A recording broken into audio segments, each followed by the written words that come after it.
So the other day I decided to watch Home Alone, a really good Christmas movie.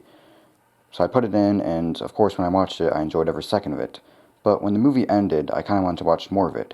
So I thought to myself, and I decided I'll watch Home Alone 2, because, why not? It's a good sequel, and I just felt like watching more of the same thing.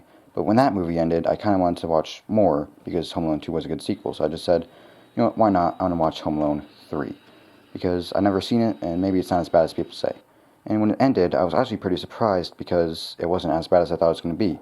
So, I just decided, you know what, Home Alone 3 wasn't as bad as I thought it was going to be, so I'm going to watch Home Alone 4. But when that movie ended, I thought it was terrible. It was one of the worst movies I've ever seen, and it was just really hard to get through.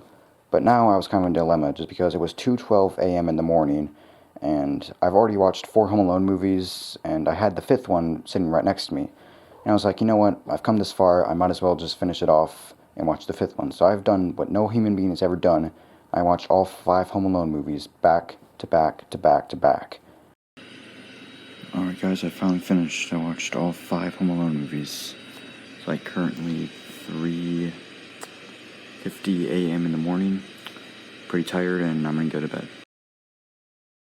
Alright guys, it's the next day, and I have to say, the sequels really weren't as bad as I thought they were going to be. I mean, they were still bad, but not, like, as bad as I thought they were going to be, so, yeah. Like, I was expecting them to be, like, way worse, just, like, being torturous to get through, but personally, I mean, I didn't have, like, a really bad time watching them or anything, so, yeah. I definitely don't think they were good movies, but I just think they're movies that are just okay, pretty much. But with that being said, let's get into the ranking. Alright guys, so coming in last place is going to be Home Alone 4, and I have to admit that this movie is actually pretty bad. It's actually, like, terrible. I had a hard time getting through it. It's just painful to watch. It's just a really bad, like, straight-to-DVD, Walmart $5 movie bin. It feels like that type of movie. The camera movement is, like, really weird. There's a bunch of, like, weird transitions and everything. And just, like the camera is just, like, moving all over the place and just doesn't really feel like an actual movie. There are no good traps. Like, I don't remember one good trap from the movie. The robbers were, like, terrible. Like, I did not like the robbers at all. They were just too cartoonish, like, too dumb. They didn't really make any sense, and yeah. But easily the worst thing in this movie, the thing that just makes me really angry and the thing that makes it just so hard to watch, is that this movie is, like, supposed to be like a sequel to, like, Home Alone 2. Like, Kevin in this is supposed to be the Kevin from Home Alone 1 and 2, and the dad in this is supposed to be the dad from Home Alone 1 and 2, and the Marv is supposed to be the Marv from Home Alone 1 and 2. It makes me so angry. I hate how they did that. I wish they'd never done that. Like, I refuse to see that as a sequel to those movies. So yeah, that's my least favorite thing about this. It just makes me angry every time I think about it, so yeah. And for good things, I mean, Prescott character, I mean, he was kind of okay, I guess. And there was this one scene that I thought was kind of entertaining with, like, when Kevin, like, flooded the house and the robbers went falling down the stairs with, like, the water and everything.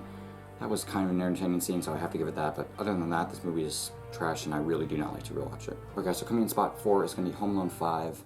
This movie just has a really weird feeling to it. Like, it does not feel like a Christmas movie at all. It feels more like a Disney 2000 show or whatever. It kind of feels like that. Just because the way it's shot and everything, it just feels like a Disney show. And similar to Home Alone 4, there's, like, really no good traps in this movie. Like, I don't really remember any of them. But the reason I have it in spot 4 instead of spot 5 is just because I like Malcolm McDowell. I think he was a good robber, and I just like his character, so yeah. And I think he was a good robber, and I don't know, I just enjoyed watching him on screen. And then, I like the characters in this movie. I mean, they're okay to watch, and yeah, I like how it's not Kevin again, or they did some stupid sequel stuff like the 4th one did. It was just its own movie, and I like that. So that's why it comes in 4th place instead of 5th place. So yeah, anyways, let's move on. Alright guys, so because this list is so predictable, I'm going to see if you guys know what is going to be my next pick. So what do you think I'll choose next? A, Home Alone, B, Home Alone 2, or C, Home Alone 3? And the answer is Home Alone 3. Yeah, I'm pretty sure all of you guys got that right. Personally, guys, I recommend you guys check this movie out because I bet a lot of you haven't seen this movie just because it's Home Alone 3. You can want to watch Home Alone 3 with different actors and everything. But personally, I do recommend it. I mean, it's not really as good as the first 2 films, but I still do think it's a good movie, and just because it's Home Alone 3 and different actors doesn't mean it's bad, so yeah. There are a lot of stupid things in it, but personally I still think it's a good movie, so yeah.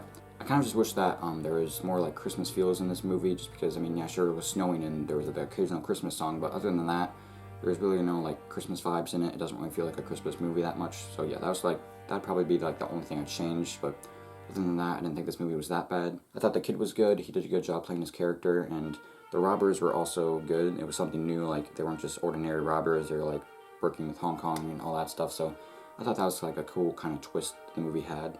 So I thought that was kind of cool what they did with the robbers in the movie. And I did think, unlike Home Alone 4 and 5, I did think the traps were all good in this movie. Personally for me, I did think I did like the traps, but I feel like the ending was a bit drawn out. I feel like it could have been a little bit shorter, but that's just me. And I don't know if you've ever noticed, but if you have seen this movie, you can probably tell that Scarlett Johansson is in this movie. I didn't really know that, and when I was looking at her character, I was like, she looks so familiar. Where is she from? And then I realized that was Scarlett Johansson. So yeah, that was kind of cool. And then I don't know if a lot of you probably don't know this, but if you ever seen a TV show, The Middle, the person that plays Mike is also in this movie too. So yeah, that's just a random fact for the day. But like I said in the beginning, I think this movie is really not that bad. You should check it out if you haven't seen it. I feel like it's a bit underrated. Check it out. I mean, I kind of spoiled some stuff for you, but still, check it out. Alright guys, so coming in spot 2 is going to be Home Alone 2. And this is a big step up from the other ones. I like how he's lost in New York and not just home alone in his house again. It's something new. And I like how it's the same cast, and plus I think it's a really amazing cast. And yeah, I like Tim Curry, so that's pretty cool. I thought he was pretty good in the movie. And some of my favorite scenes are just Kevin exploring New York City, and he even bumped into Donald Trump. I thought that was a cool cameo.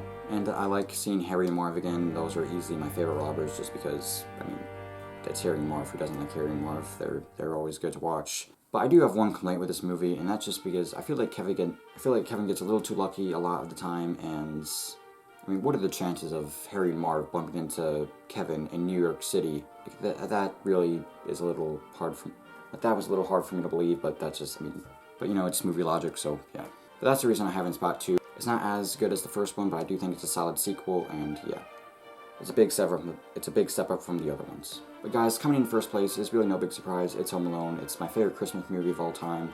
The characters are all good. It has an amazing, I love the Christmas feel to it. It's an amazing movie to watch around Christmas time. The cast is great, as it has an amazing story and message, and the ending is fantastic. The traps are all good, they're all memorable. I remember all of them. And it's just my favorite Christmas movie of all time. I mean, what else do I have to say? I mean, you know why this movie is great, so yeah, I don't really think I need to explain it. It's a really great Christmas movie. I really enjoy watching it every Christmas, and it's definitely by far my favorite Home Alone movie. Alright guys, so that was my ranking of all 5 Home Alone movies. Personally, I think these are some of the most unnecessary sequels of all time. I mean, I think they should just take out Home Alone 4 and just make Home Alone 5 Home Alone 4, just because Home Alone 4 is really, really bad. I do not like Home Alone 4 at all. But yeah, that was my ranking. Hope you guys enjoyed it, and yeah, see you next time. Bye.